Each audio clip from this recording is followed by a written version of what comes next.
오늘 새벽 기도에 나오신 성도님 여러분을 주님의 이름으로 환영하고 축복합니다. 다 함께 사도신경으로 신앙 고백하시겠습니다. 전능하사 천지를 만드신 하나님 아버지를 내가 믿사오며 그 외아들 우리 주 예수 그리스도를 믿사오니 이는 성령으로 잉태하사 동정녀 마리아에게 나시고 본디오 빌라도에게 고난을 받으사 십자가에 못 박혀 죽으시고 장사한 지 사흘 만에 죽은 자 가운데서 다시 살아나시며 하늘에 오르사 전능하신 하나님 우편에 앉아 계시다가 저리로서 산 자와 죽은 자를 심판하러 오시리라. 성령을 믿사오며 거룩한 공회와 성도가 서로 교통하는 것과 죄를 사하여 주시는 것과 몸이 다시 사는 것과 영원히 사는 것을 믿사옵나이다. 아멘. 찬송가 338장 함께 찬송하시겠습니다.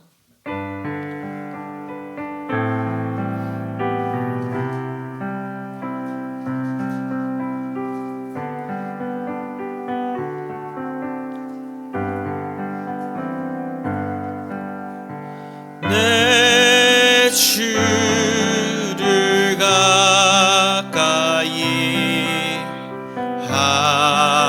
하게 함은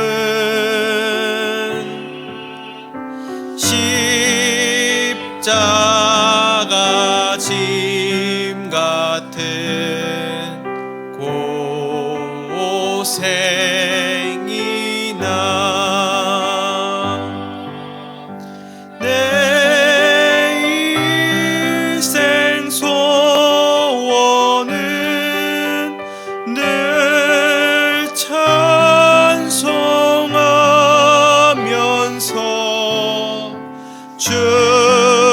주께 더 나아가기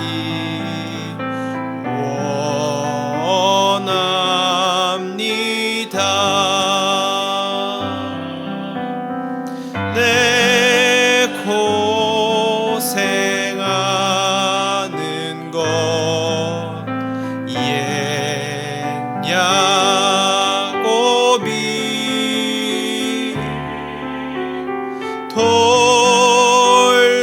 돌베개 베고자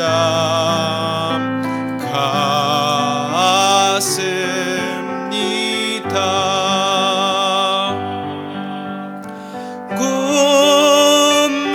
꿈에도 소원이 늘 찬송하면서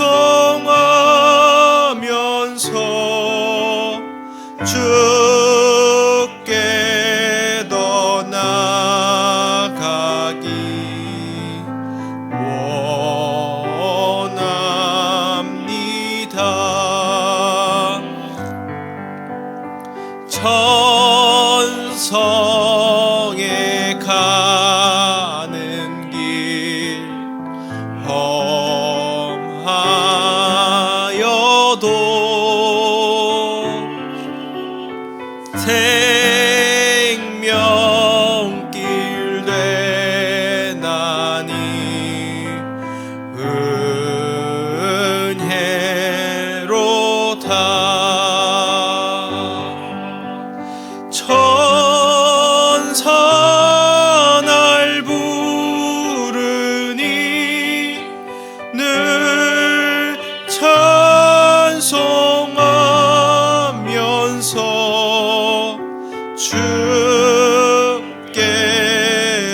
하나님께서 우리에게 주신 말씀 마가복음 14장 53절부터 65절 말씀입니다. 마가복음 14장 53절부터 65절 말씀입니다.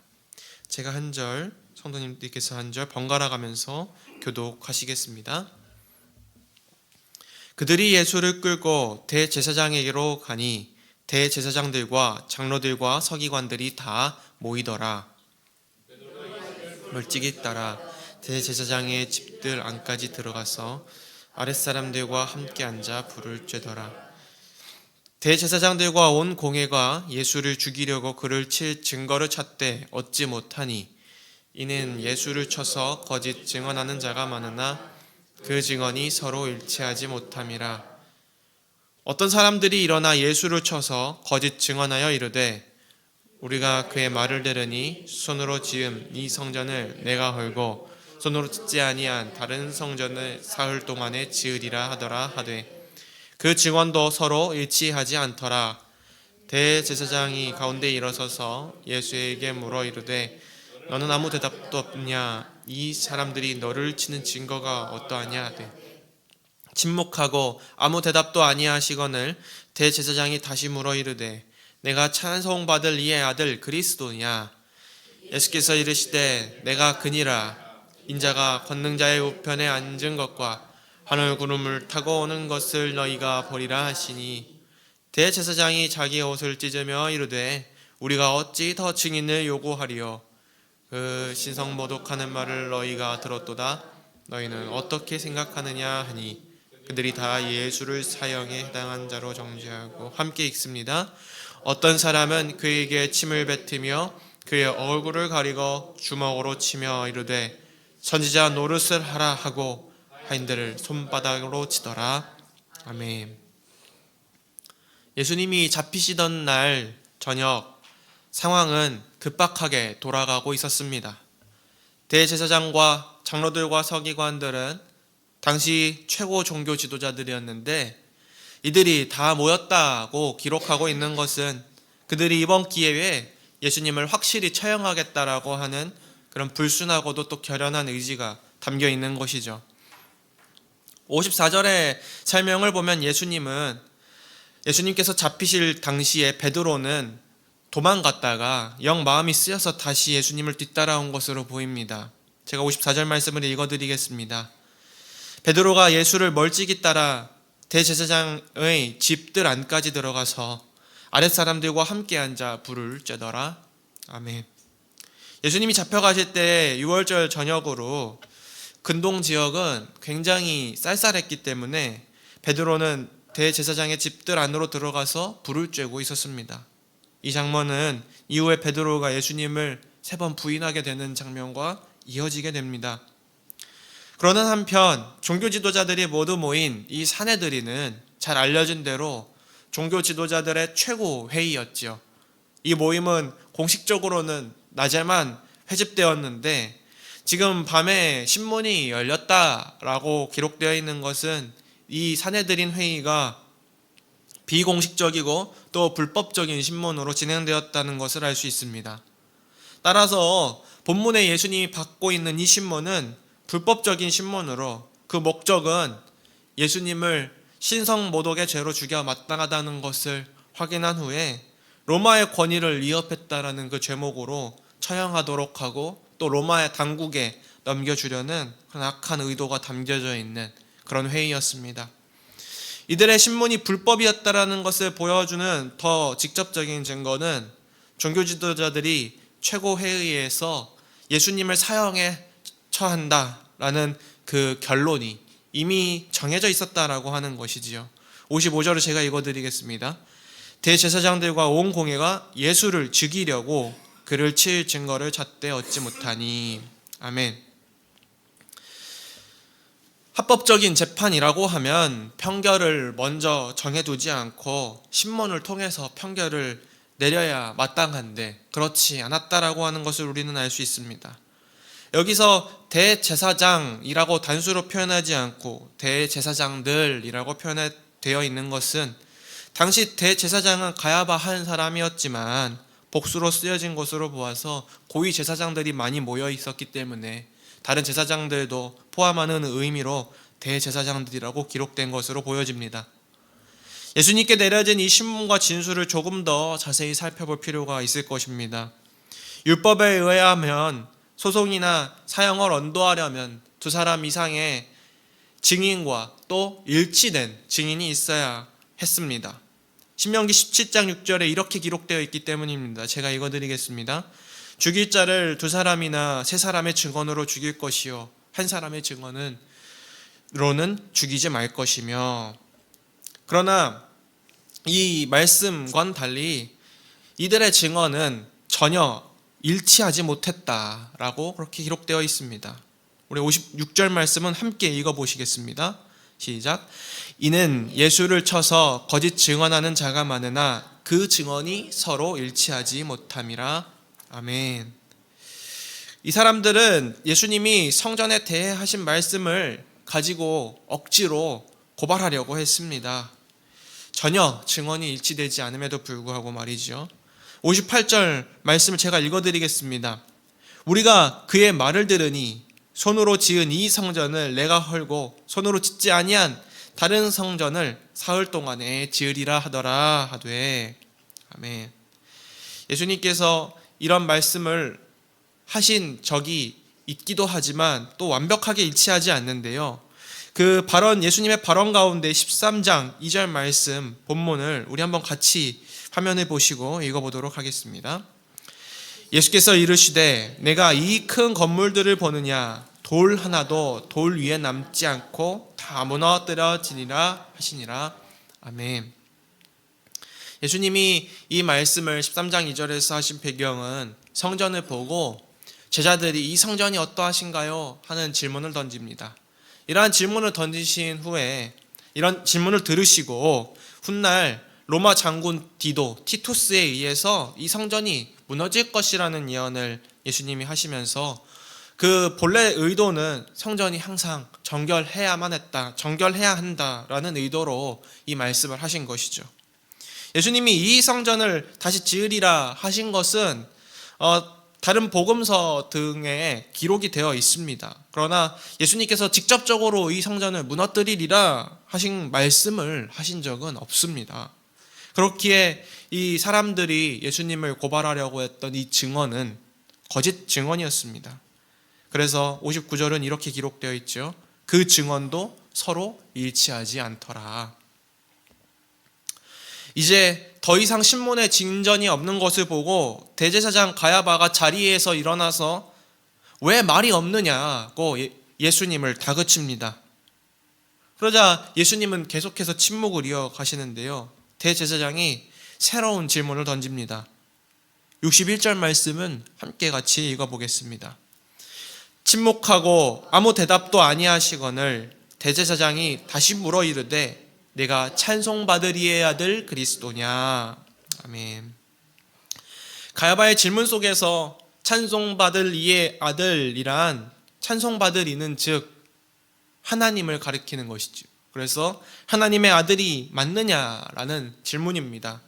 오늘날에는 우리 성도들도 하나님의 아들 또 하나님의 자녀라는 말을 일반적으로 성도들이 사용할 만큼 일반적인 용어가 되었지만 당시에는 하나님의 아들이라는 이 표현은 다윗의 왕손인 구원자 메시아를 가리킬 때만 쓰는 그러한 용어였습니다.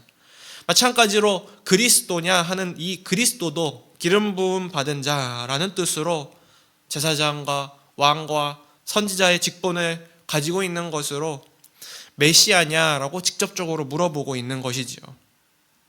이 질문에 대해 예수님께서는 비로소 침묵하시던 입을 여시고 이렇게 62절에 대답하십니다. 함께 읽어보겠습니다. 예수께서 이르시되 내가 그니라 인자가 권능자의 우편에 앉은 것과 하늘 구름을 타고 오는 것을 너희가 보리라 하시니. 아멘. 예수님은 이 가야바의 질문에 내가 그니라 라고 간결하게 말씀하십니다. 다른 복음서에는 네가 말하였느니라 라고 기록이 되어 있는데 아마 이를 종합해 보면 내가 그라고 너 가야바가 내 입으로 말하였느니라 라는 이런 의미를 함축해서 기록한 것으로 보여집니다. 예수님이 스스로 메시아를 자처하신 것을 이 종교 지도자들이 듣고 분노를 금하지 못하였습니다. 그러나 예수님은 이 기회를 놓치지 않으시고 인자가 하나님의 우편에 앉을 것과 또 하늘 구름을 타고 오는 것을 보리라고 예언을 하셨습니다.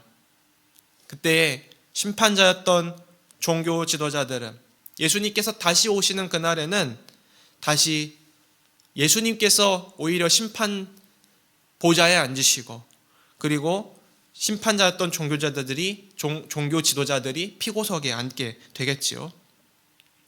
그러고 나서 예수님은 이 말씀을 하시고 나서 스스로 죽으신 후에 부활 승천하셔서 하나님의 보좌 우편에 앉으실 것과 재림하셔서 이 세상을 심판하실 것을 말씀하신 후에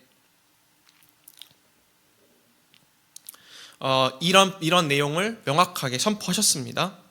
본문의 이런 어지러운 상황 속에서 우리가 함께 두 인물을 생각해 보았으면 좋겠습니다. 한 사람은 제가 이 설교를 시작할 때 언급했던 침묵자인 베드로인데요. 베드로는 예수님이 사람들이 자신에 대해 뭐라고 부르는지에 대한 질문을 들었을 때에 주는 그리스도신이다 라고 고백하며 예수님의 마음에 합한 대답을 했던 제자이지요.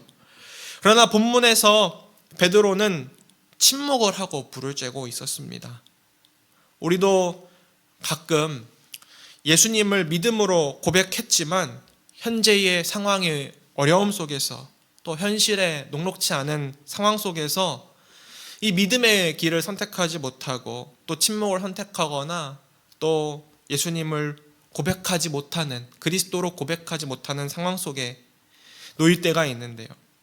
우리도 이 베드로처럼 잠잠히 침묵하는 것이 아니라 주는 그리스도시라는 그 고백이 우리 삶 속에서 더욱더 선명해지기를 소원합니다.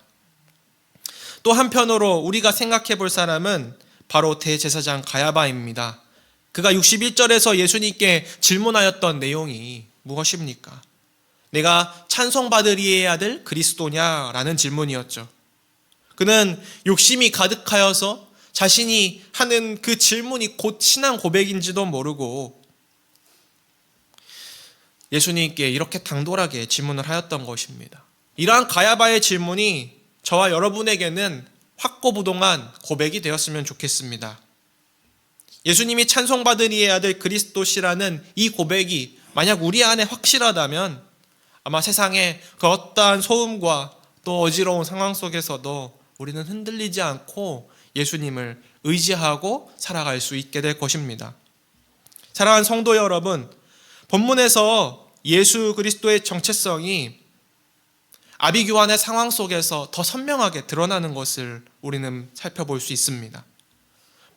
마찬가지로 힘들고 어려운 상황 속에서 우리 내면에서 더욱더 크게 그리고 더 자주 공명되는 질문은 예수님은 우리 안에서 정말 살아계신가? 예수님은 진정 우리의 구원자이신가? 하는 질문이 우리 내면에서 공명되는 것이지요. 본문에서 종교 지도자들이 예수님을 신문하는 것을 보면서 각자 나름대로 예수님의 질문과 진술과 그리고 종교 지도자들 중 누가 더 옳은가에 대해서 판단하고 있었을 것입니다. 그리고 아마 대다수는 이 종교 지도자들의 선동에 휩쓸려서 넘어가서 예수님이 정말 신성모독을 한 것으로 선동당했을 것입니다. 오늘날에도 우리가 예수님을 믿고 따라가는데 걸림돌이 되는 수많은 세상의 소리들이 있습니다. 인터넷과 뉴스뿐만 아니라 우리 주변에 믿지 않는 사람들의 그런 말들, 그리고 우리 주변의 상황들은 본문에서 나타나는 그런 어지러운 신문과 조롱, 그리고 소동과 핍박이라는 상황을 방불케 합니다. 그러나 저와 사랑하는 성도님 여러분, 예수님의 그 단순하고 간결한 답변, 내가 그니라 라고 하는 이 말씀을 우리 마음속에 새겼으면 좋겠습니다.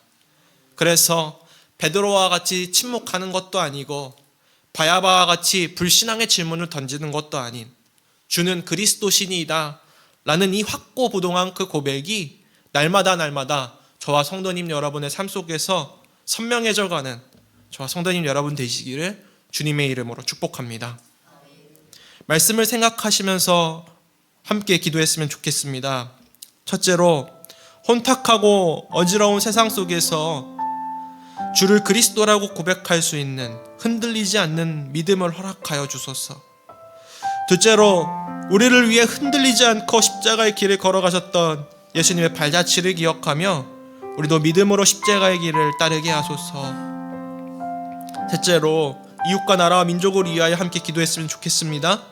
산불과 지진으로 큰 슬픔과 고통이 있는 자들을 위로해 주시고 일상을 속히 회복하게 하소서.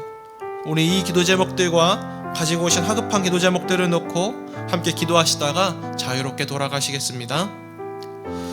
사랑과 은혜가 많으신 주님, 힘들고 어렵고 또 종교 지도자들의 그 불법적인 재판 속에서 흔들리지 아니하고 주님, 성경대로 인자는 기록된 대로 가니라 라고 말씀하시고 또 내가 그니라라고 주님 부인하지 않으시고 주님, 세상의 유혹과 그 육신의 안위를 포기하시고 주님 모든 고통과 고난을 다 감내하시고 감당하신 주님께서 그 걸어가신 그 십자가의 길을 주님 봅니다. 주님, 그 길을 또한 담담히 우리도 우리 자신을 부인하고 우리의 십자가를 지고 주님을 따라가길 원합니다.